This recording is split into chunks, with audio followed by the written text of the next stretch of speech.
just like that. Hello, gang. It is Wednesday, right around 1. How late are we? 6 to 10 minutes. You guys know how I roll. I'm Dawn. I'm the food director here at Real Simple. This is Real Simple Cooking School. We're going to make some fish today. Okay, before we get started, the rules, we might as well lead with those, right? We wash our hands. I just did it. 2, we play nice. If you don't have anything nice to say, you are now dismissed. Go bark up somebody else's page. Speaking of pages, we have a new Facebook group to share with you guys just for Real Simple Cooking School. It's a place to weigh in, ask questions, show me what you've been making through the week, do your homework, post photos. It really is, and I'm doing everything I can to keep it a safe space for you guys to ask your cooking questions and really learn a ton. This is not about me, this is about you. You guys are going to help guide us. You're going to help decide what we make from week to week, but I really want this to be a place where you can lean in, help each other. I'm there to help guide you. I'll be having office hours, probably Friday afternoons. We can talk about what works best for you guys to kind of help get you set up for the weekend, and that's the story. It's pretty good. Okay, here's the deal. I don't love fish, but I really, really want to, and I really, really want to eat more fish. It's good for me, nice lean protein. We gotta cut back on the sausages. That's just the truth in our house. How are you, Instagram? Great to see you. Okay, so in an effort to get more fish on the table, I'm like, well, how can I eat it so I don't dislike it? And how can I cook it so I don't have to feel freaked out about crispy skin? Is this the right pan? Is it getting overcooked or undercooked? So this is a method that you can't screw up. It's poaching, which sounds a little scary, but it's not. We're really just making fish in the style of shakshuka. Cool, right? So cool. Okay, so all that means is we're going to make a super flavorful base. In this case, it's going to be like tomatoes, peppers, some olives, and we're going to poach the fish in that. But you can kind of, once you get the hang of this, you can riff on it any way you like. You could do it with greens. You could do it with other stewy stuff, eggplant, tomatoes in the summertime, like poach in a ratatouille. That's a good idea. Okay, but let's get started. Super easy. We're just going to build a really aromatic base, the same way we would build tomato sauce if we were making meatballs. This is also, Jerry pointed out, a great use of pantry stuff. We've got onions, which I know you guys have, some garlic, which you should have, a can of whole peeled tomatoes, which is great. Summertime, you could use fresh. But this is going to come together really easily. Any questions to get us started? We're poaching fish. Don't be scared. Samantha wants to know, what's the difference between poaching and baking? Poaching means to cook in a liquid. Remember when we poached eggs? Sam. Okay, so poaching eggs is when you're cooking it in gently simmering liquid. For eggs, in most cases, it's water. For fish, and even chicken, other proteins, often poached in a flavorful broth. So traditionally, actually, great segue, this is a fish poacher. This is old school, but very cool. And it's shaped like this, why? Because that's the shape of a fish. So you'd fill this with your super flavorful liquid, generally speaking, not even generally, just I'm going to riff on it like a little white wine or lemon, parsley stems, black peppercorns, bit of salt, those kinds of flavorings. You'd bring that to a simmer, lower your fish in, and cook it to perfection. That's what my old Chef Serge used to say. No one has this. Also, who's poaching whole fish that often? None of us. So anyway, I just wanted you guys to see what this is. It's cool for decoration. Otherwise, we're going to go in the regular old skillets. Is it warm in here? We got new lights. So 1, I hope I look flawless. 2, it's 10 degrees warmer in here. Okay, we're just peeling some onions. We can review some slicing. Having them first before you peel makes it a little bit easier.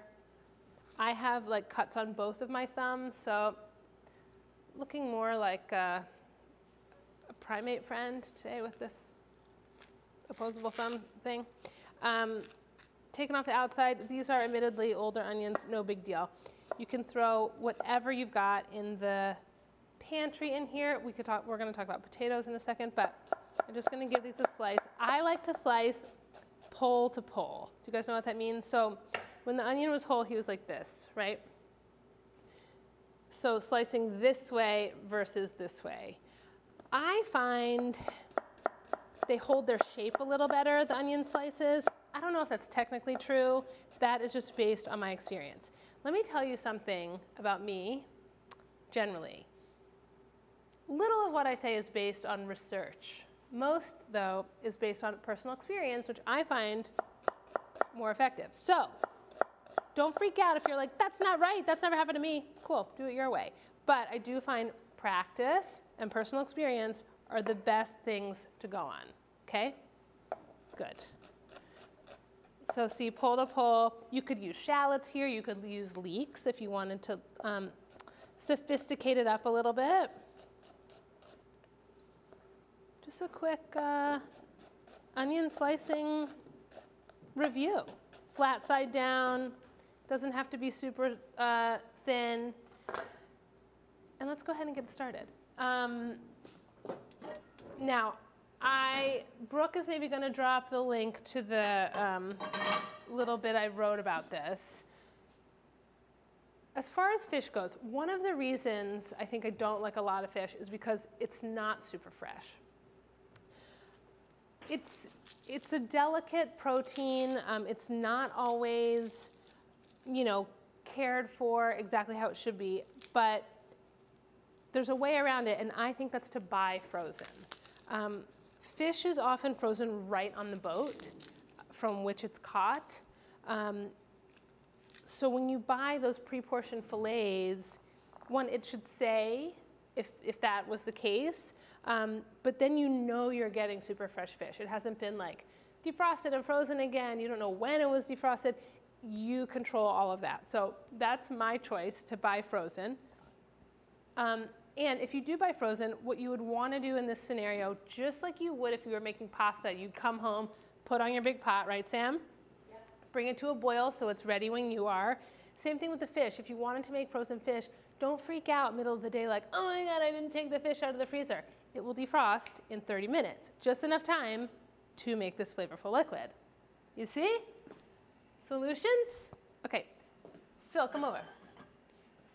We've got the basic skillet, right? I would say you could use cast iron. I'm going to prefer stainless steel here. Sometimes there's a question about whether cast iron reacts to acid, like the acid will in the tomatoes. Sorry to clarify, but I just like stainless steel for this. In a fussy ideal world, I might use this straight-sided skillet, usually because those come with the tight-fitting lid. But I know that not everybody has that. So I'm just going to use regular skillet and show you what's up. A couple tablespoons of oil, not measuring. And then my onions go in. I'm kind of far from the thing right now, but remember, I got the skillet hot. It's waiting for me. Onions go in. And this is one of those dishes where you'll have a few minutes here and there. This is so long. To work with. So I'm going to get these onions started, coat them in the fat, season them with a little salt and pepper, and then I'm going to come back over and do some of my other prep, okay? A little bit of salt. Remember when we talked about flavoring box broth? Same situation, except with tomato sauce. So you've got some options here. Oh God, David, we're out of peppercorns. Or very low. We'll get it fixed. Oh, we have this thing. We have this fancy. We're good. Look at this, one hand. Okay, cool. So anyway, you can flavor this tomato sauce in many different ways. I'm going to keep it kind of neutral today. We're going to add some different flavors at the end, but if you wanted Latin flavors, you could add some ground cumin, some oregano, even chili powder. If you wanted streamlined Indian flavors, you could add some curry powder, some ginger. You've got some options. But like I said, we're going to keep it pretty straightforward. Then garlic, I like a lot. I'm not going to chop this. I'm just going to smash it and remove the peel. Garlic smashing, peeling, Review. Are you ready? Yes, affirmative from everyone. Okay. Just like pitting the olives, which we will also review today, clove with its skin on, under the knife, press down. You'll feel it give way. You'll feel it release. And then see how the peel is like separated from the clove? There you go. Okay, we're going to do it again. Ready? Big boy, under the knife, press down. There you go. Now, I don't mind that it broke apart. And in most cases, you shouldn't mind either. I mean, this is not Goodfellas. We don't need to shave this with a razor blade. We just need to get dinner on the table. You know what I'm saying? Okay. Smashing it will also kind of get you halfway if you did want to chop it. I'm going to stir these. I've got a little color. That's okay. That's all flavor. Just stay close. Stay close. And then one more garlic smash. Peel comes off. And you're ready to go. Now, these are going to go right in. I'm going to add a little more fat to the pan because I can tell it's like a little bit dry. That'll come with experience. You'll know when. And stir, stir, stir, stir, stir. That is looking pretty good. Now, other flavorings you could add. A little white wine. Like if you're drinking it, if you're having a glass, splishy splashy in there. If not, don't worry about it. But wine is one of those things that I really think helps fish taste not fishy, honestly. Okay, next big building block are my tomatoes. Can of whole peeled. We are never without these in my home kitchen or here at work. They're good for anything, quick pasta sauce, this kind of thing, poach eggs in here, whatever. Even a quick salsa. We'll maybe do that on another show. Just be careful, this thing is very sharp. And I just want to add them. Oh, sorry, I take it back. We were sent these peppers today. I thought, why not? So I'm just going to add those. Here's one way to chop a pepper. Did you see that? I just went down the 4 sides. And it pretty much takes out the ribs.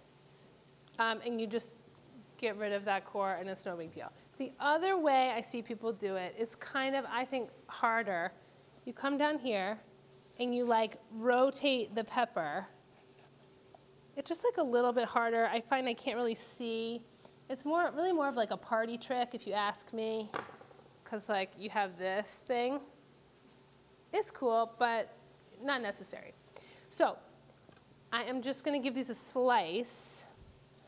See, and then it's like awkward, but maybe good for stuffing. I don't know. We'll just give these a slice. Dawn, Perry, get your board in order. I don't want to say work clean, but you know, work clean-ish. Dawn, question. Ready for questions. So you said to defrost the fish. Better way? Is there a way to do it out on the counter, in the fridge, under cold water? Great question about how to defrost the fish. Sorry, I skipped it altogether. I just want to get these in before I forget. The frozen fish often will come individually wrapped. The great thing about that is you can defrost exactly how much you need. It's not like, oh, I've got to defrost this whole 2 pounds of salmon or whatever. You only have to defrost, I would say, 6-ounce portions. 4 to 6 ounces is about right per person. So I like to fill a bowl with cold water, and you just sink the fish in that. Maybe like put a bowl or a pot on top so it's submerged, and it will defrost in 30 minutes. I know because I did it last night. Technically, from like a food safety perspective, you're supposed to keep the water running, like even just like a drip, drip, drip, drip. There's some science explanation to that. I have, oh God, I'll get sued or something. I've never had a problem with just keeping the water off, soaking it in cold water. Because remember, cold water is still warmer than 32 degrees, which is frozen. Right? Right, right, right? Okay. So I added some peppers. Totally optional. We're going to give those a little bit of time. Then we're gonna add our tomatoes. While we're waiting for that to happen, should we do an olive pitting review? Yes. Yes. Any other questions while we're waiting? Yes. Yes questions. Are you wondering how I found the sweater that was exactly the same color as my hair? Luck. Okay, I have some olives that I got pitted. These are mixed, totally fine. We had some left over. I love using up stuff. We'll save that.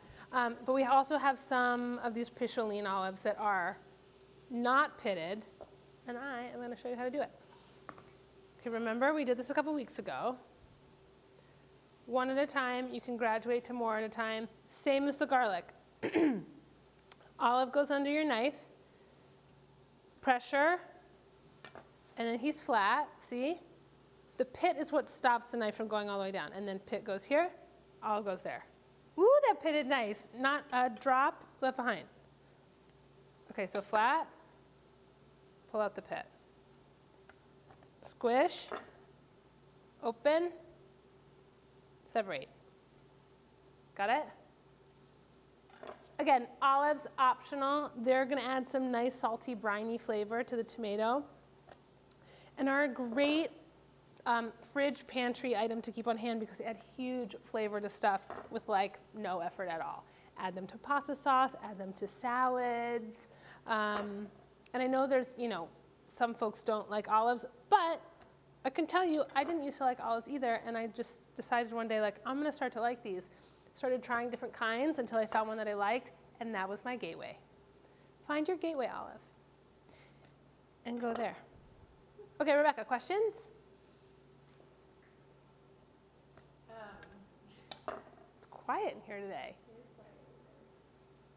Oh, I have a question about the garlic. Is there a reason why you threw it in whole versus diced it in this particular dish? The question is, why did I throw the garlic in whole versus chopped? Primarily laziness. Because I do think that chopping is one of the things that slows down meal preparation and can be kind of intimidating. So if I don't have to chop it, I'm not going to. Also, it's going to soften in the tomatoes, so I don't need to soften it real quick here. Okay. In an ideal world, I'd let this go a little longer. Those peppers would be softer, but we got to get this show on the road. Okay. Now I'm going to add the tomatoes. Now, I'm going to go directly into this can. That's a pro move. Be careful because I know that this super sharp piece where the top came off is in there, so I just want to be really careful. That's just like a note from me, your mother, to you. So I'm just going to add some of the sauce, or the juice, I guess, and we'll give that a little stir. This also will help deglaze the pan if it got hot at all. That never happens here. That's going to reduce and kind of act like tomato paste. This is an optional step, don't worry about it. Otherwise, see, I got my whole peeled tomatoes. It always blows my mind like, oh, they're just tomatoes. And then I want to break them open as I add them to the pot. Careful, because they will splatter. Luckily, Phil's wearing black. You can do this once they get into the pan, but it's kind of more fun to do this. One way to prevent the splatter is you just like make a small hole first, and then, nope, look it. That's why they call it a backsplash, because it splashed back. Okay, so this is another great use for a fish spatula. If you just wanted to add your tomatoes, you can go back, and that sharp edge of the fish spat, that's what we call it in the biz, of the fish spat will cut through them. And just like squish, squish, squish, squish, squish. Get it? Why do you need to squish them? Did you see this splash? Why do you need to squish them? So they break down more, because we're really creating a sauce. We're creating a liquidy base that we can poach the tomatoes in. Now I'm feeling lazy, just gonna dump them in there. And always with the can of tomatoes, I like to just, add a little splash of water and get all the goodies out of the can.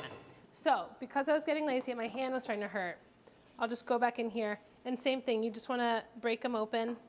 Potato masher, also a good tool for this. These tomatoes are like, this is like a comedy show. They're going every place. Okay, I need one of those, what do you call it?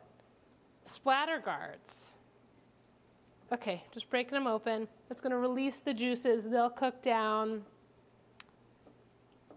and give us another layer of flavor. Okay, so now we're hanging out. I'm gonna season it. Remember, tomatoes are very acidic and in high summer very sweet. So they can handle a decent amount of salt. They need it to balance that. That's why we always wanna season our tomatoes like on the BLT, right? Okay. This, I believe, is from the F&W collection. More pepper and salt. Now, before the fish goes in, we're gonna taste this and make sure it's delicious because all that flavor the fish is gonna soak up, okay? So we got onions, we got garlic, we got some bell peppers because they sent some. We got a can of whole peeled tomatoes. We're gonna bring this to a simmer. We're nearly there. And then we're gonna cover it and let it do its thing. And by let it do its thing, I mean meld. You know, sometimes it's like simmer for 10 minutes. There's no indicator. What am I looking for? Just want to like give it some time to become one and not like, here's a pepper, here's a tomato. It'll soften all those flavors so it just becomes the sauce. Make sense? I've got a nice simmer here. Phil, maybe come on in. Natasha, come on in. This is a nice simmer. We have some bubbles here. It's not too aggressive. We do even have some bubbles across the middle. Which is what we're looking for. Now, when I cover this, it's likely gonna get a little too hot. So I'm gonna turn it down a tad, cover it, and let it do its thing while I prep the fish. Now, why covered versus uncovered? This is like a great basic cooking question. But it comes down to science, right? Evaporation. If I want a lot of liquid, say if I want a brothy soup, cover it. If I want something to be thicker, uncover it because the liquid will evaporate and make a tighter sauce, soup, whatever. Does that make sense? You'll get it. You'll get it. Okay, so I pitted some olives. I'm gonna put them there with the rest. I feel like that's enough. Parsley, you know, there's not a green vegetable in here. I'm just gonna add some parsley. Whatever herb you have on hand could be nice. I want kind of a lot. Just gonna rough chop it with the tender stems. I like that. Do you guys see how easy this is? I'm like looking for filler. I don't feel like I don't have a ton to say. So parsley's gonna wait for me. And before we get to the fish, I wanna make a little couscous. Now, couscous, why? Because it is so dang easy. 1-to-1 ratio, maybe like a little more. I'm just gonna put that there. This is about a cup.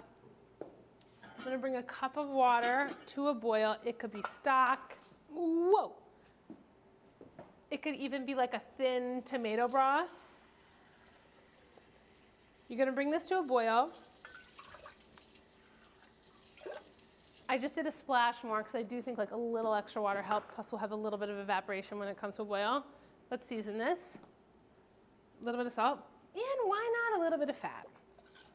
Couscous is just pasta, right? Teeny, teeny, tiny pastas, not a grain. Right, guys? Right. Right. So we're just gonna bring that to a boil. Remember, we don't want evaporation, so we cover it. Good. And then we're gonna add the couscous, take it off the heat. Maybe we would add a knob of butter if we were feeling kind of lean that day. And that's what we're gonna serve the fish over. You could serve it over rice. You could serve it over toasted bread. You could serve it over smashed potatoes. Brooke, do the thing with the potatoes. So you've got options. But I think you could even just eat it straight, super light, but satisfying. And that is one of the reasons I want to eat more fish because protein is really satisfying. I had some chicken in the middle of the day yesterday. I was like, wow, I'm full. I didn't have to like eat all of the things to feel satisfied. Couscous water coming up to a boil. It's waiting for me there. My olives are ready. Let's talk fish. Okay, I have kept it in the fridge. So say you had this frozen, you defrosted it in your cold water, you've unwrapped it, and then you've patted it dry. Yes, this is going to cook in a wet environment, but like patting dry is always kind of a good idea. I'm gonna show you a party trick. You ready? Okay, we're gonna take the skin off of this fish. And I'm just gonna, in the name of working clean, or clean-ish, I'm just gonna put my parsley there. So I took the skin off these two. This is very cold. I wanna keep it in the fridge really until I'm ready to use it. That's like a food safety thing. We're gonna use this real soon. I'm not worried about it. I'm just gonna quickly check that we're simmering in here. We are. See, nice bubbles across the top, but it's not like a crazy hot tub situation. Okay. Excuse me. Okay, these two pieces you see came with the skin on.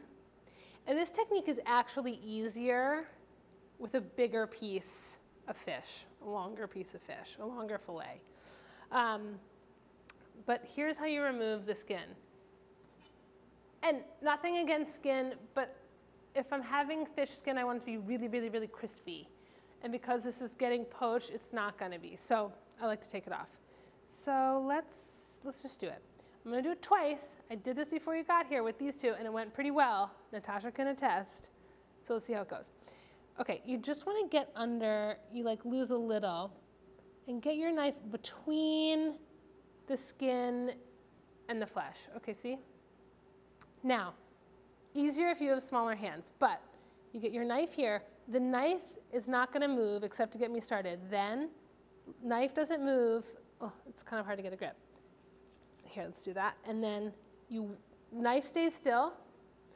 You wiggle the skin back and forth, back and forth, back and forth. Woo! All right, okay.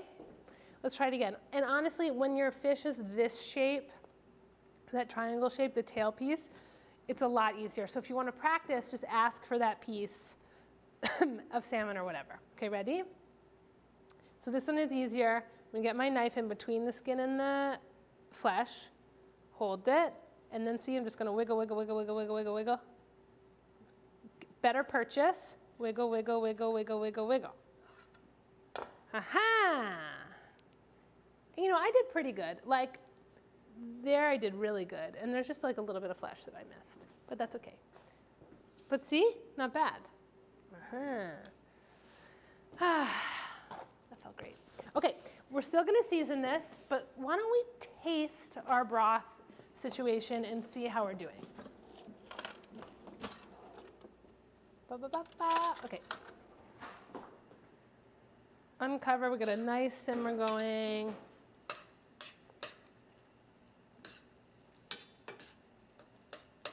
And this will kind of wait for you, especially if it's covered and you don't have a lot of evaporation.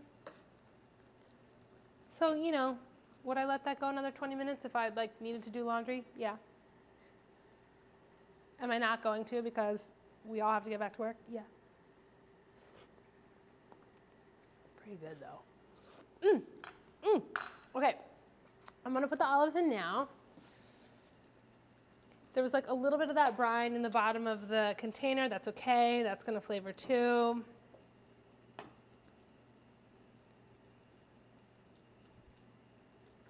This is gonna be good, okay? And then I wanna season my fish. I'm gonna season every layer. A little salt. And again, you could flavor your fish with other stuff, other like spice blends that you have on. This thing is fun. You guys know I'm not that into machines, but I like this. Okay, then we're just going to nestle. Let's get rid of this, dirty. Nestle the fish right in the broth. Is cooking fish the same thing where like with chicken you don't want to crowd the pan? Does that apply with fish? Samantha asked a great question. Is not crowding the pan an issue here with fish the way it is with chicken? If I wanted crispy fish, yes. If I was looking for a sear, yes. But because I'm essentially like poaching / steaming, it doesn't matter. The reason you don't want to crowd a pan is because things will steam instead of sear.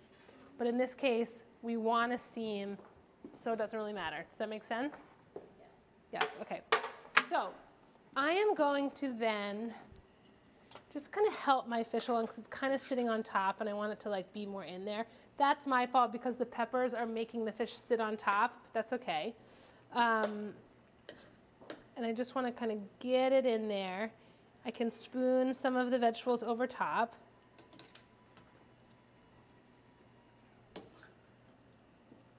Ugh. Just give them a little more room. Can you add other type of seafood in there? Jerry asked a good question. Could I add other seafood? Absolutely. You could add shrimpy, scallops.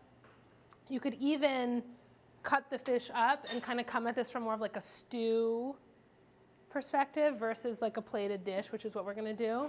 And that's all you have to do. And then lid on. Okay, a note on lids. Don't have it?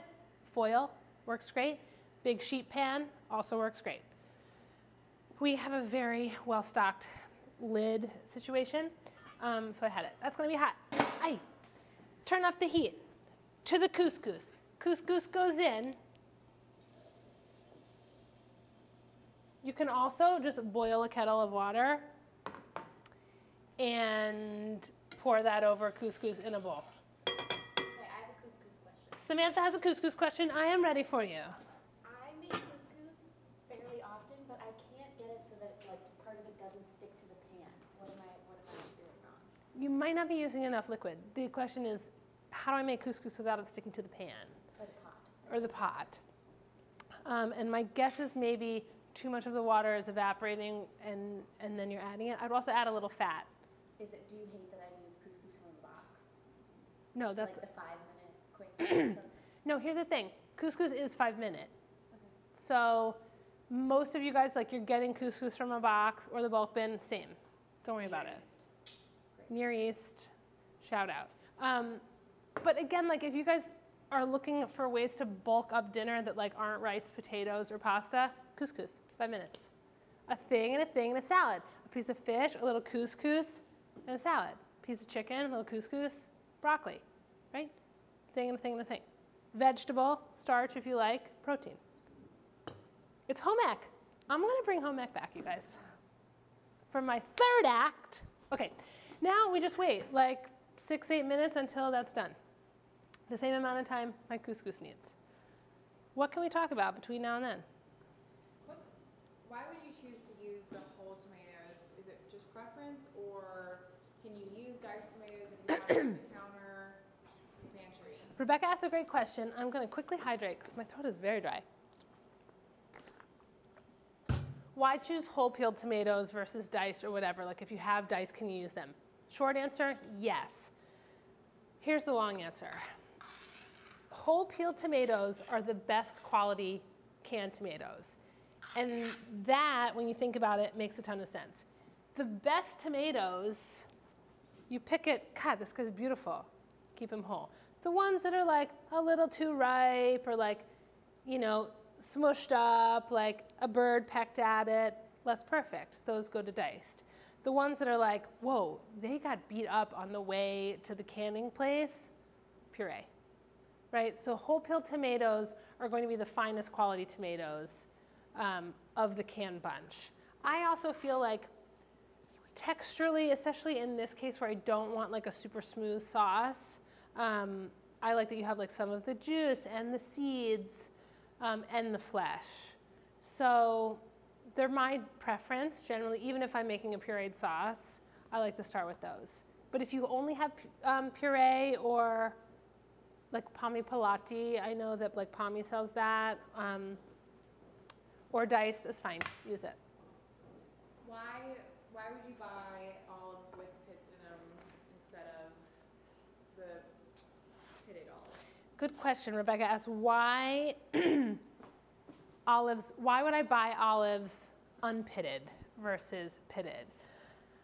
For me, it's really a question of like, it's less processed and just like has gone through,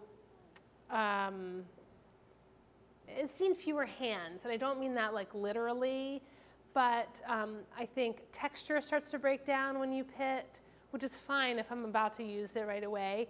But if they're pitted and then sitting in some brine, I think the flesh starts to break down. They're less firm, less meaty, which is something I really like about olives. So I prefer to pit myself, but again, olive bar, I feel like, you know, at some of the grocery stores is a better bet than like a canned or jarred olive. That's my olive advice today. Is there another kind of base that you could use that mimics this flavor other than tomatoes, or would we need to shift kind of flavor profiles entirely and do a similar technique? Like, could you poach without using tomatoes? Could you poach without using tomatoes? Sure. You could have just left them out and just added broth. So I'm using the tomatoes as like my liquid to both create that and in place of like water or stock. But you could absolutely just like make a flavorful saute, add some like veggie broth or chicken broth or even fish stock if your market sells it or if you've made it, and just gently poach in there. You have like a little less wiggle room. I feel like the thicker base is a little more forgiving. Is that helpful? Mm-hmm. Yeah. Also, so the fish was really cold from the fridge. Yes. But is that just for poaching? Like if you're going to grill fish or? Rebecca asked if, or maybe someone on the internet asked about keeping the fish cold. You always want to keep really any proteins cold up until you cook them, with the exception of like steak. But fish cook so fast that like you don't want to bring it to room temp. Mm-hmm.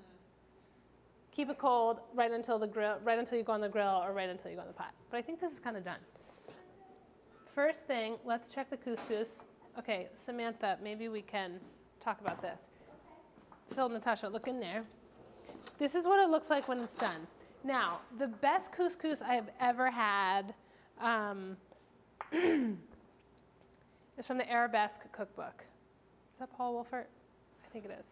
Please forgive me if it's not. Anyway, you basically steam couscous just like this. Then, so you fork it like this. Samantha, are you doing this with a fork? No.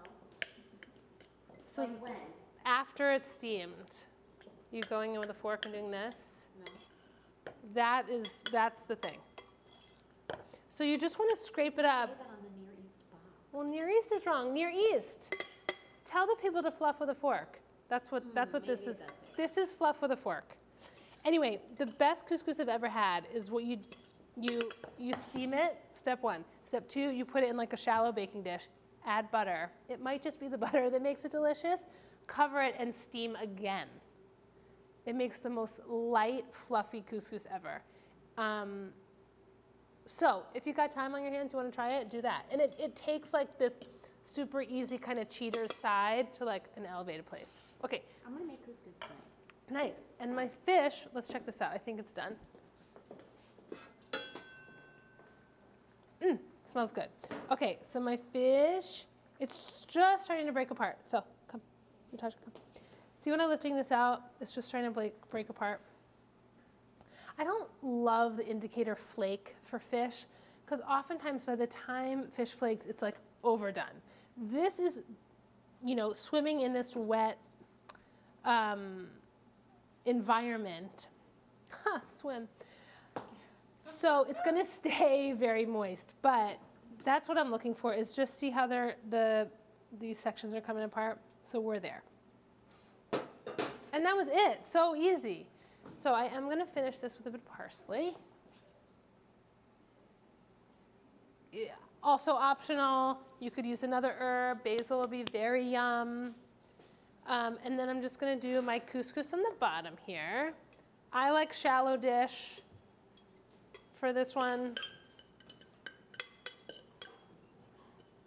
And so Sam was like, but the couscous gets stuck to the bottom of the pot. Also, Samantha, I'm wondering, so once the couscous goes in, you guys, sorry, once the couscous goes in, you cover it and you take it off the heat. You're doing that, right? Honestly, we'd have to get a Near East box to know what I'm doing. Okay, fine. But see, sometimes you'll get like these Yeah, I get pieces. those. That's okay, you just like do this. I mean, this smells like the couscous I make. It just looks that looks nicer in terms of like the inside. We'll practice. Guys, What about the pearled couscous? That's where I have some trouble. pearled couscous, cook it like pasta. That's my advice. If you want to cook pearled couscous, you know, Israeli couscous, bigger pot of boiling salted water, put it in, set the timer, drain it, you're done. Don't try and cook it like rice. That's Even rice, you don't have to cook like rice. You can cook it like pasta. Woo, minds are blowing. Okay, The more things I can cook like pasta, the more likely it is I'll cook them. here it is. The hood like kind of Meow. meowed at me. And there you have it. Do you guys see this like yummy, delicious business? And then, remember, we've got couscous here, but this could be potatoes, mashed, smashed, crispy, whatever. It could be rice. It could be quinoa, farro, like any other grain. I would recommend something to soak up all of these delicious juices. At the very least, some crusty bread. Okay? Yummy, yummy. Jerry is leaning in. And there you have it. Not bad, right, guys? Who's making fish this week? 50% of the people in this room. Natasha, still not sure. Super easy, guys. It doesn't have to be this fish, but try a fish or try a seafood this week. I would love to see it. Do check out the Facebook group. I'm going to be doing it too. And know that other than this, I'm really not on Facebook that much. So you guys are really getting all of my Facebook energy. But like I said, like I actually really care and I really want you guys to learn and become better cooks. That's the point of all of this silliness, okay? A little more parsley. Make it this week, tag it, tag me, post it on Instagram, post it to the Facebook group, and I will see you here next week. Have a great week. So long. Bye.